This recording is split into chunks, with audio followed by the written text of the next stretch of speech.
Hey guys, today we're going to talk about verifying trigonometric identities. First, we're going to go over some identities that we're going to use in this lesson. The reciprocal identities, sine x is the reciprocal of cosecant x, so that's 1 over cosecant x. And cosecant x is 1 over sine x. Cosine x is 1 over secant x. And secant x equals 1 over cosine x. And tangent and cotangent are reciprocals of each other, so tangent x equals 1 over cotangent x, and cotangent x equals 1 over tangent x. The quotient identities, tangent x is equal to sine x over cosine x, and cotangent x is equal to cosine x over sine x. The opposite angle identities, we're actually not going to need to use those in this lesson, so we'll go on to the Pythagorean identities. Sine squared x plus cosine squared x equals 1. And if I was to subtract cosine squared x to the other side, it would be sine squared x equals 1 minus cosine squared x. Or if I subtract sine squared x, I would get cosine squared x equals 1 minus sine squared x. Tangent squared x plus 1 is equal to secant squared x, which means tangent squared x equals secant squared x minus 1, and 1 equals secant squared x minus tangent squared x. And 1 plus cotangent squared x equals cosecant squared x, which means that 1 equals cosecant squared x minus cotangent squared x, and cotangent squared x equals equals cosecant squared x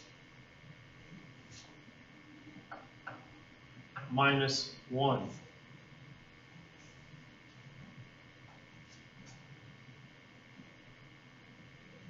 So when we verify a trigonometric identity, that means that I need to make this left side equal the right side. So that I'm actually already saying they are equal, but I need to make them look identical. And what that's actually doing is proving that this statement here is true. So some strategies that we can use that are going to make this a little easier is, first, if we put things in terms of sine and cosine, that's going to make it easier to work with. If we see a trig function squared, there's a possibility that it's one of these Pythagorean identities right above here. If we're going to have to add or subtract fractions, we need a common denominator. Multiplying or dividing, we don't. If we have one complicated side and one that looks rather simple, we'll just take that complicated one and try to make it look like the simpler side. And we need to work both sides algebraically. We need to use the rules of algebra, like what we do to one side, we have to do to the other. So example 1, sine, that's already in terms of sine or cosine, so I'm going to keep that just as it is, sine x, times cotangent x. According to our quotient identities, cotangent x is cosine x over sine x. The right side's already in terms of cosine, so I'm good with that. Now when I multiply this, I'm going to get sine x times cosine x over sine x, and those sine x's are going to cancel. So I get cosine x equals cosine x. The two sides equal each other, so I have proven that this is true. So I'm not going to put a box around this because this isn't really an answer to a problem. All of this these are my steps to show that this is a true statement here at the top. So it's a proof, not a problem requiring some particular answer. Example 2, cosine squared x, that's already in terms of sine or cosine, so I'm going to keep that as it is, times cosecant x, and cosecant is the reciprocal of sine, so that's 1 over sine x, times secant x, which is 1 over cosine x, equals cotangent x, and cotangent is cosine x over sine x. So on the left side, if I multiply my numerators and my denominators, I'm actually going to be able to cancel out a cosine from the numerator and the denominator. So I've got cosine x times 1 times 1, cosine x. Sine x times what's now a 1 is sine x. And the right side is cosine x over sine x. The two sides match, so that proves that this is a true statement.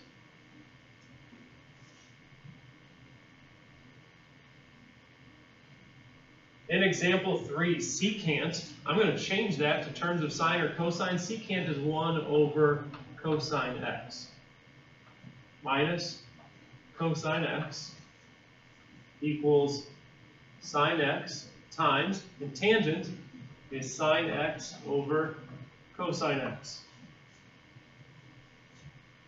So I've got some fractions here that I need to subtract, and in order to do that, I need a common denominator. So to get my common denominator, I'm going to have to multiply the numerator by cosine x and the denominator by cosine x. So what I get is 1 over cosine x minus cosine squared x over cosine x.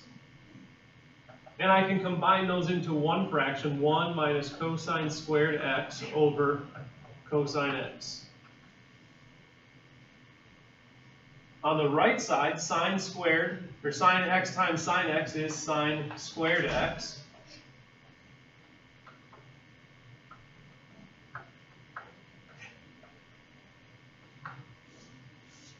From the Pythagorean identities on the front page, we can see that 1 minus cosine squared x is equal to sine squared x.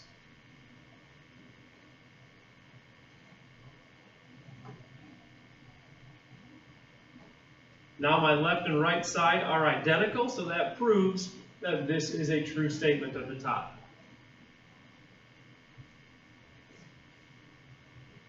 In number 4, cosine x is in the terms I want. Secant is 1 over cosine, so that's 1 over cosine x.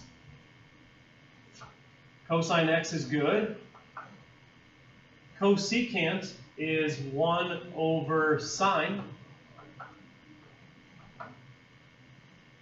Since this side is far more complicated than the right side, I'm just going to leave the right side alone for now and simplify the left side, and we'll figure out later on what we need to do with the right.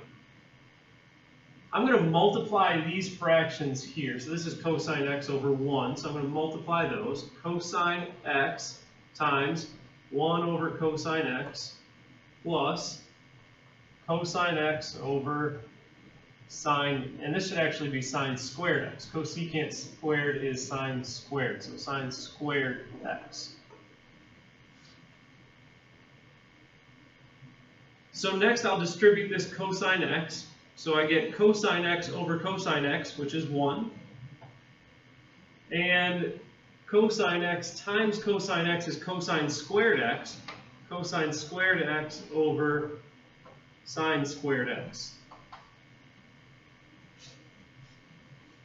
Cosine over sine is cotangent, so cosine squared over sine squared. So 1 plus cosine squared x over sine squared x is cotangent squared x.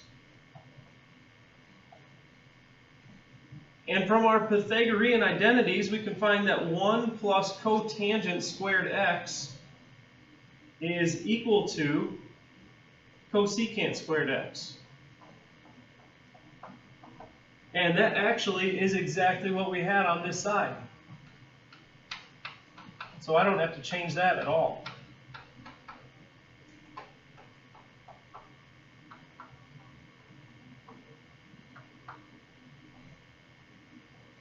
And we'll stop with those 4 examples for today, and we'll come back and finish up the rest of these in our next video.